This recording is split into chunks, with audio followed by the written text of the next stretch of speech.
Tumsifu Yesu Kristo.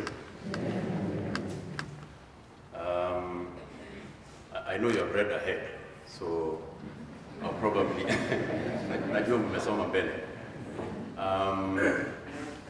You know, some of the words you have written here are not enough to describe the massive story that is Mzee. And as Angela was reading, I couldn't help but, you know, reminisce that there's a little bit of Mzee in all of us. So Angela ni mwalimu, na Mzee alikuwa mwalimu, and everyone picked something. You've heard her say he was a man who liked jokes. You see where the jokes are. Right. He was also a man of the church. Na hata hiyo mtaona tu hapa.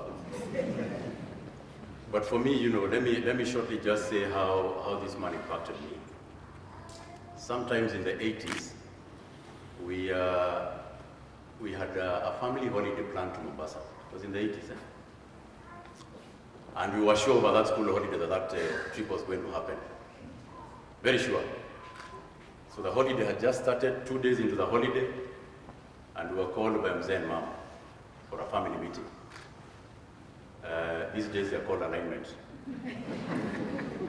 So we were called, we thought we were going to be told about the date. And we were given a choice. So Mzee went like, say that the Mombasa trip, or we buy something that we can remember for good. And the something was a cow. So the cow was bought. Obviously, that decision was already made.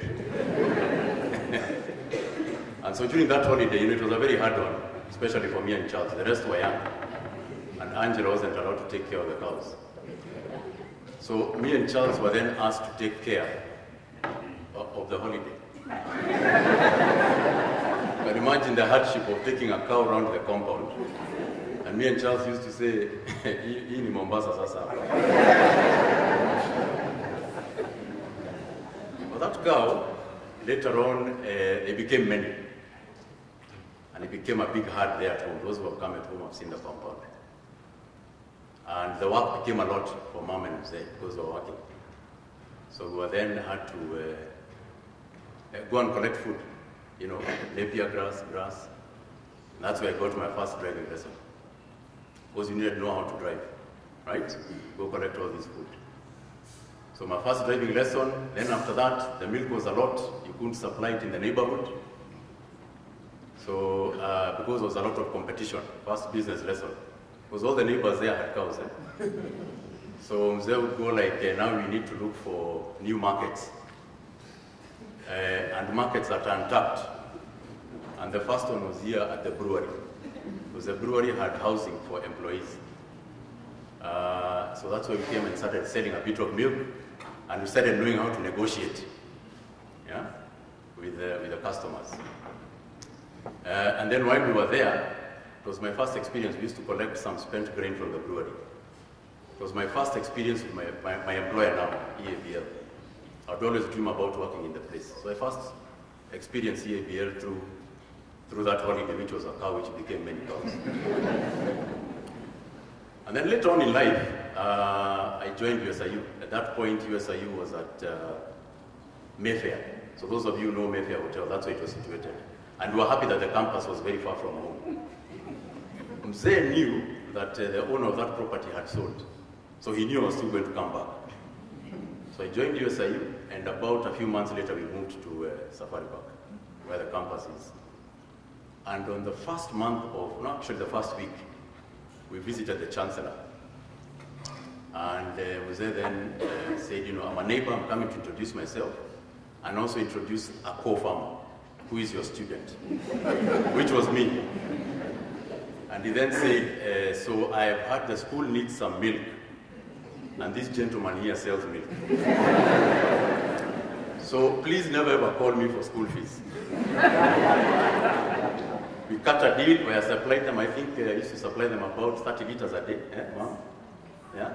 And we used to get about 31,000, which was 4,000 less than the school fees. Ile ng'ombe tu ile Mombasa. So responsibility, we went with the cows, and thereafter, my life then started. So this man taught me a lot about responsibility, business, and how to run my affairs. And, lately when I used to come home, I used to tell him, you need to relax and go to Mombasa. And he says, you need to buy a cow and start investing. So that's how the discussion used to go. So, Mzee of late was speaking a lot about farewell. Whenever we discussed, his last sentence would always be, Matukuno Maradhi. Matukuno Maratengera. Days are going, every sentence. So, he was kind of almost ready. And he was talking about it. He had moved from visions to missions. Leo, tutamaliza lini. He's also the same person who started me off on my long trips. Because he took me to school. So from Nairobi to from Hospital Hill, my high school was Mary School. And we took an OTC bus from town all the way. It was a whole day trip. And I asked him, why can't we drive? So he said, well, firstly, I'm not coming back alone. I need people on the bus to talk to. Secondly, you need to get used to these long trips because you're going to make many of them alone.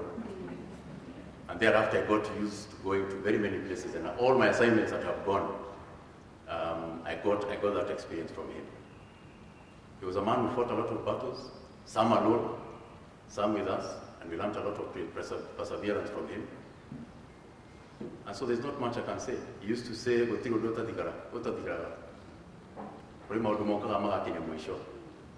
comes to an end, right? So all I can say is those tasks that he has left, I want to tell Mzee I'll continue leading them. And we always discuss that the family has to save, has to be saved, and they will be.